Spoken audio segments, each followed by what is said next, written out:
Hola, hola. Estamos en la tercera sesión ya de nuestro taller intangible de escritura creativa, versión cuento de ficción, escombros cíclicos. Y hoy vamos a conversar sobre eh, un tema, dos temas espeluznantes, no mentira. Hoy vamos a conversar sobre misterio y monstruo. Estos son, digamos, temas principales en buena parte de la literatura cuentística. Eh, Tal vez, no sé, voy a lanzar un número al azar, digamos un 95% de la literatura cuentística está conformada por todo lo que tiene que ver con misterio y monstruo, ¿no? Eh, y por supuesto, en el ámbito del cuento de ficción, bueno, ni se diga, ¿no? Entonces, ¿qué vamos a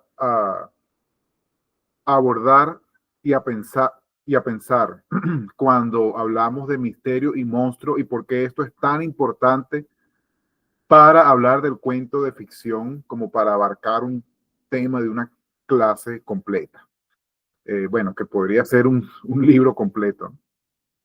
Un curso completo solo sobre eso. Entonces, primero vamos a entender misterio y monstruo, cómo es visto desde y a partir del romanticismo y del post-romanticismo. Digamos, desde hace eh, siglo y medio atrás, ¿no? Que de alguna manera aún estamos dentro de esa onda, como quien dice, ¿no? Entonces, ¿qué entendemos por misterio y por qué no lo debemos confundir con suspenso? Suele suceder que utilizamos estas dos palabras de una manera un poco medio irregular. No, una película de suspenso. Solemos decir una película de misterio o de suspenso. Eh, y no, debemos entender para fines narrativos que también funciona para fines de un guión dramático, de un guión cinematográfico, eh, que suspenso es una característica inherente a cualquier obra de ficción, no necesariamente de misterio, porque el suspenso es aquella capacidad que existe en una obra narrativa para mantenernos en suspenso, o sea, queriendo saber qué es lo que va a suceder después.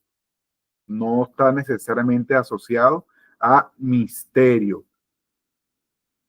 Ahora, vamos a pensar un poco en esas películas, digamos, de terror, ¿no? En las películas de terror hay mucho misterio, por supuesto que también hay mucho suspenso, pero en una comedia también hay suspenso, aunque no haya misterio, ¿no?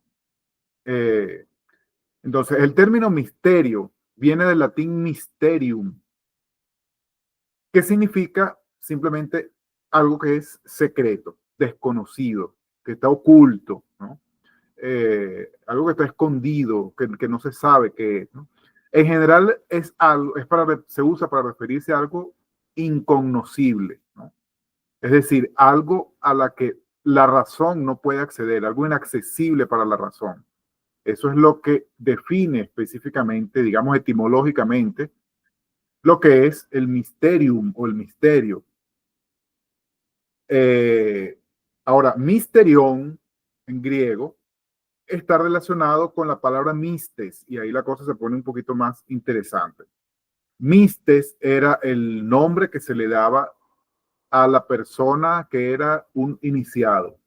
¿Un iniciado en qué? Un iniciado en los ritos sagrados eh, de, de la religión, de la creencia griega, ¿no? Eh, Ahí comenzamos a pensar la palabra misterio, cómo esta está asociada a una idea muy cristiana que conocemos, que son los misterios de Cristo. Los misterios, por ejemplo, de la crucifixión, y estoy grabando esta clase en domingo de Pascua, ¿no? En fin, es algo que es incognoscible para la razón, inaccesible para la razón, ¿no?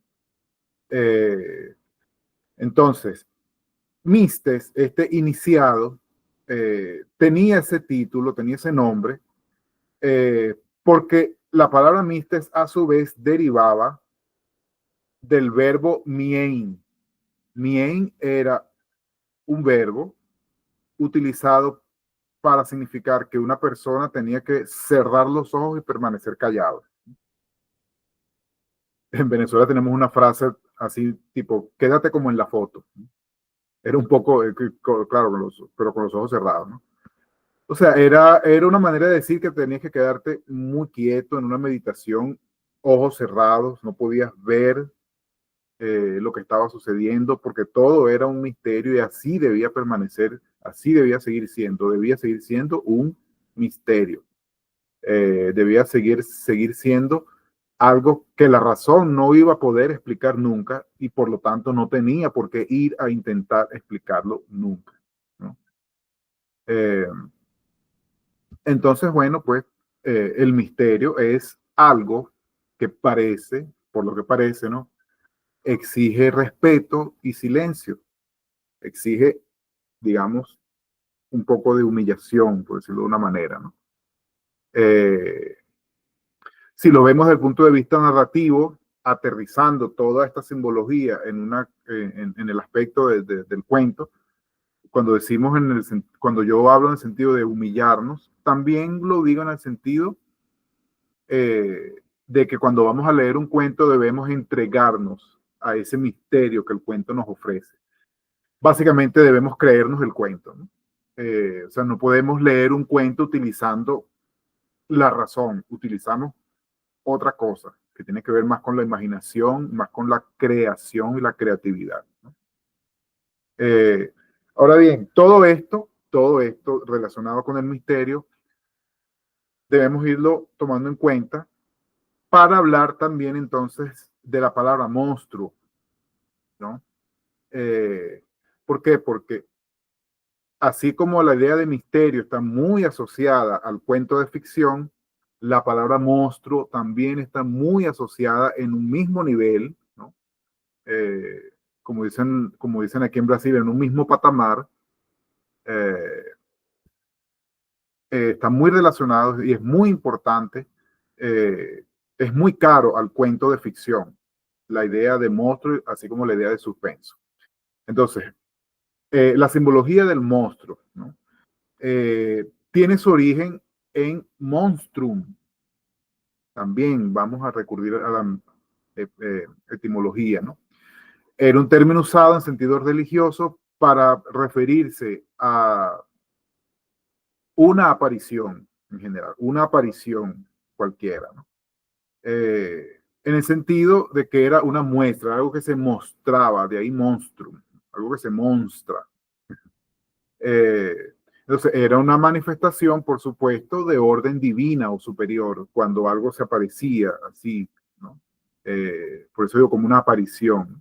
Para la aparición creo que nos ayuda a entender bastante de qué estamos hablando, ¿no? Porque no es necesariamente una cosa negativa, puede ser una cosa buena. Eh, entonces, curiosamente, la palabra monstrum está a su vez formada por dos raíces, ¿no? Una es la palabra monere, que significa advertencia o aviso, ¿no? Tal vez incluso presagio, ¿no? Cuando algo se anuncia, ¿no? Es como una anunciación. Mientras que strum es una palabra referida a informar, exponer, presentar un informe, entregar una información sobre algo, exponer algo. Entonces es interesante cómo se juntan estas dos ideas, eh, y de alguna manera se contrapone, y por eso son tan importantes, ¿no? A misterio, ¿no? Porque bueno, quiere decir que el monstruo es aquel que avisa o advierte o presagia algo, ¿no? Es una aparición de algo que no puede ser visible a simple vista, ¿no? Eh, pero que avisa o advierte de algo que va a pasar o que ya está pasando.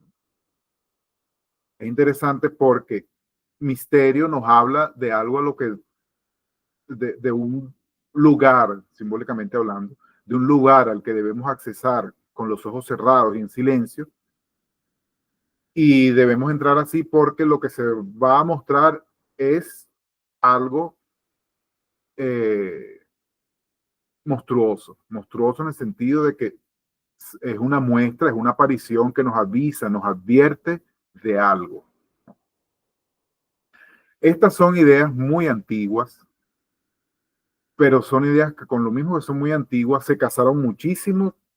Estoy hablando muy antiguos de la antigua Grecia. Se casaron muchísimo con el pensamiento medieval y de ahí el romanticismo y el postromanticismo lo rescata completamente, ¿no?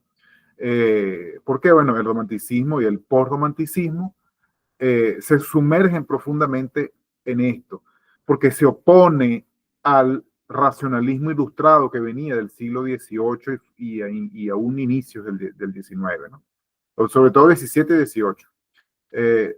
Entonces, bien, se opone al racionalismo ilustrado y partiendo de ahí, partiendo de esa oposición radical a aquella otra escuela y tendencia filosófica, eh, se coloca el nombre de románticos. ¿No? O sea, ellos se ponen el nombre a propósito, en alusión a los conocidos romans o romans, que era el término usado para las novelas medievales.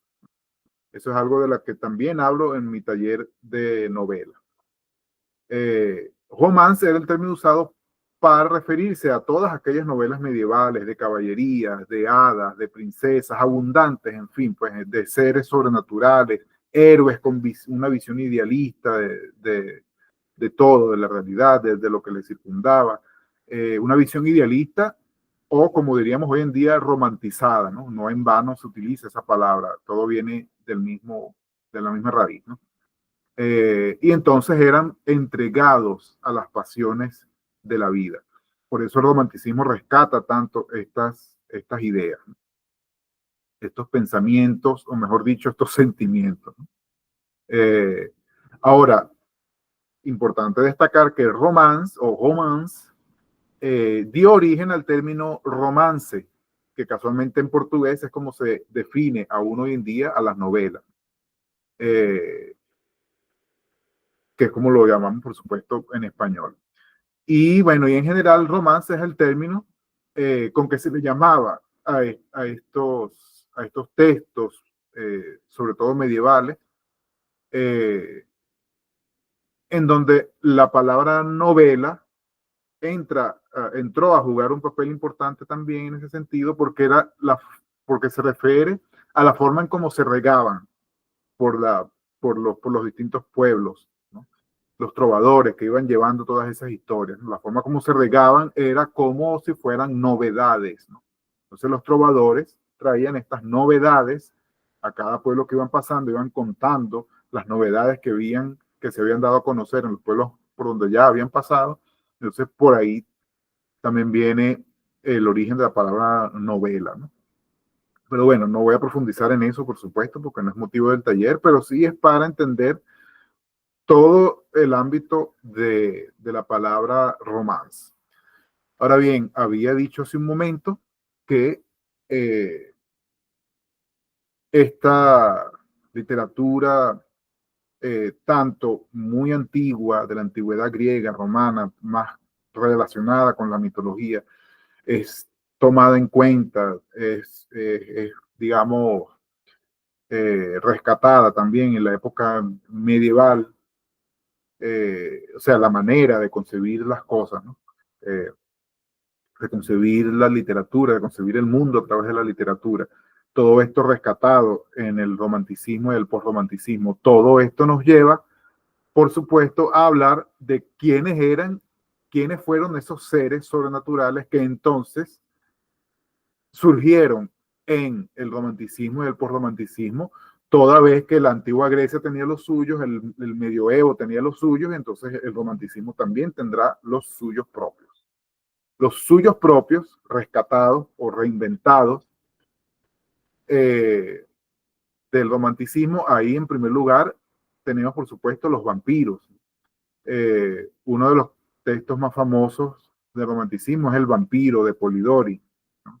Y ya hacia finales del siglo XIX, ya en los finales del simbolismo, digamos que todo ese ciclo de romanticismo, postromanticismo y simbolismo, aunque no está ahí en la diapositiva, como saben, desde ayer lo estoy mencionando porque lo que pasa es que el simbolismo es como el cierre, digamos, del siglo XIX.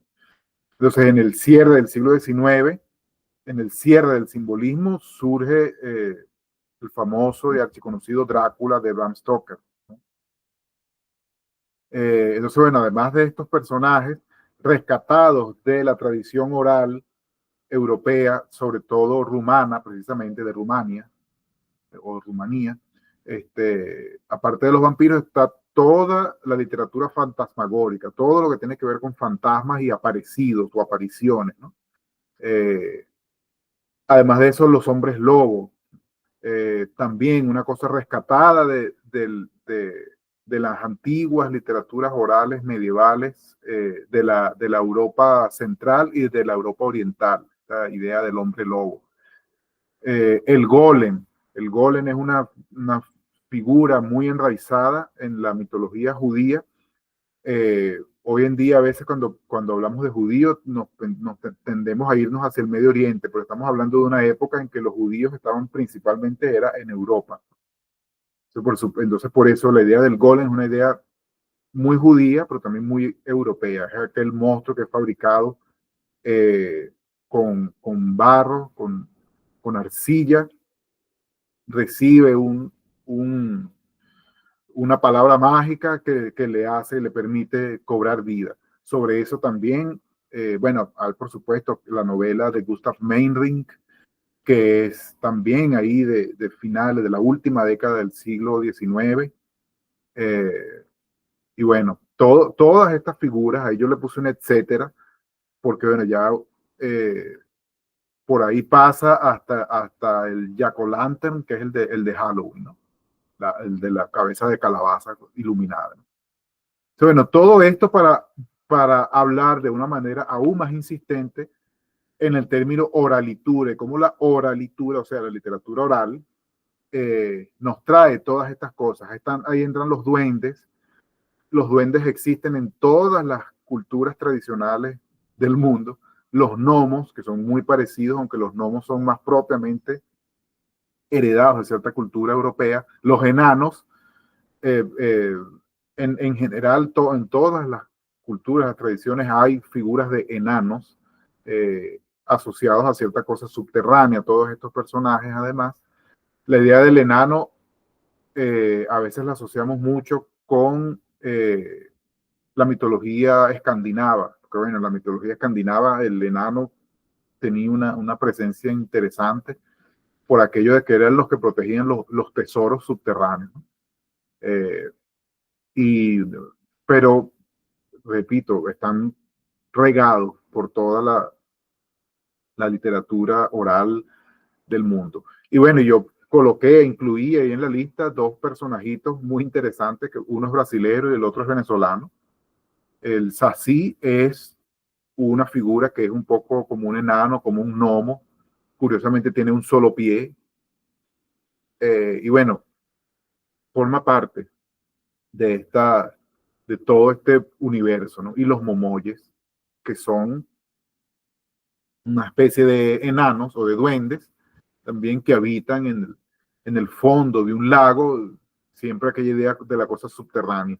Porque ¿qué es lo que sucede? Fíjense que todos estos personajes son o de esferas subterráneas o de esferas muy superiores o de esferas muy salvajes, o sea, siempre de lugares recónditos, siempre en lugares muy apartados a los que básicamente no tenemos cómo acceder sin salir lastimados de alguna manera, ¿no?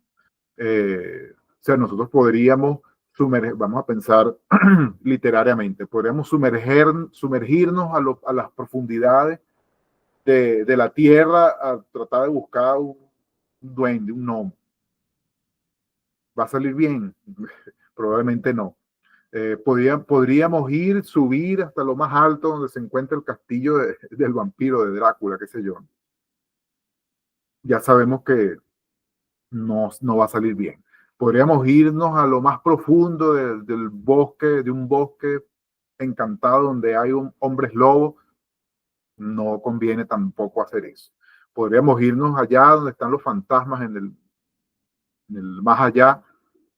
O sea, son lugares, ellos son seres que pertenecen a lugares que son inaccesibles para nosotros, los humanos, porque los humanos somos seres racionales que no podemos accesar a ciertos lugares o niveles de la realidad en donde estos seres habitan de la manera más normal, ¿no? Ese es su hábitat natural al que nosotros no podemos llegar. Ahora bien, en ese sentido, las lecturas que tenemos para hoy van muy por esa vía. Uno es un cuento de un narrador, cuentista venezolano del siglo XIX, lamentablemente muy poco conocido, pero yo tengo siempre de alguna manera, esta misión de vida que transversaliza todo lo que yo hago, que siempre quiero traer y dar a conocer estas cosas de mi país, ¿no? Es el cuento Las lavanderas nocturnas de Julio Calcaño. Es un cuento bien de mitad del siglo XIX, bien contemporáneo de Edgar Allan Poe. El cuento fue escrito, si no me equivoco, en el año 1856. Imagínense, ¿no? Está Poe en pleno apogeo.